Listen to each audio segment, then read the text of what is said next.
Today I will talk about how can you disable this sign or know how you can do that on your pickup. We're going to figure out the solution or know how you can do that on your app. So you just follow this ways, then it's going to work with you. So all you have to do, so you just go down, click here in this sign down here. You just click on it here. It's going to take you to this list. It's going to show for you like this. So then all you have to do now, so you just go down here, you keep going down, you come here to add your color blend.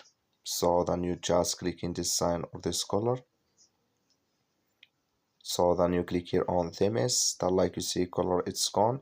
That's mean audio color blend, it's disabled with us now. So that's all you have to do. I wish you a great, that's all. Thank you for watching. Don't forget to support us by liking, subscribe.